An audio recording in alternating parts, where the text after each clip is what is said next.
அது கூட BJP BJP வளருதுங்க காங்கிரஸை விட. விசிபிலிட்டி பாருங்க, கிராமங்கள் எல்லாம் வளர்ந்துருக்கு. என்ன இல்ல பண்ணிட்டு இருந்தாங்க இல்ல இன்னைக்கு தேதிக்கு வந்து தமிழ்நாட்டுல காங்கிரஸை விட பிஜேபியினுடைய பூத் கமிட்டிகள் அதிகம். அதிகம் மட்டும் இல்லைங்க, நீங்க ஊருக்கு வந்து பாருங்க, நம்ம ஆளுக பூரா ஜி ஜின்னு பின்னாடி சேர்த்துட்டாங்க. சடையாண்டி ஜி, முத்துக்கருப்பன் ஜி, எல்லாம் ஜின்னு போட்டாலே நம்ம டெல்லின்னு நினைக்கிறாங்க. சோறு விளம்பரங்களுங்க, சின்ன ஊர்ல, சும்மா காளகம் அந்த மாதிரி சின்ன சின்ன ஊரு. ஊர்லயே மொத்தம் வந்து 1000 பேர் 1200 பேர் தான் இருப்பாங்க. அந்த ஊர்ல இருக்கிற சோத்துல விளம்பரம் எழுதி போட்டு ஜியை பின்னாடி சேர்த்திருக்காங்க. இந்த ஜி கல்ச்சர்ல இருந்து விடுபட்டு தானே நம்ம வந்தோம் அண்ணன் தம்பி கல்ச்சருக்கு. திருப்பி எதுக்கு அதுக்குள்ள நம்ம போய் சாரணும்? பஜ்ஜினாலே எனக்கெல்லாம் பிடிக்காதுங்க. அது எதுக்கு ஜி? எதுக்காக நான் சொல்ல வரேன்னா, தமிழ்நாட்டுல வந்து வேற மாதிரியான அரசியல் இருக்கு இங்க.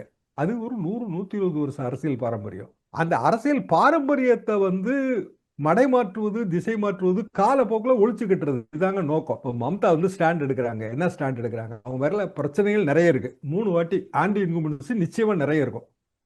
77 சீட் எடுத்துருச்சு பிஜேபி. எஸ்ஐஆரை பயன்படுத்தி மம்தா எடுக்கிற ஸ்டாண்ட் என்ன பாருங்க.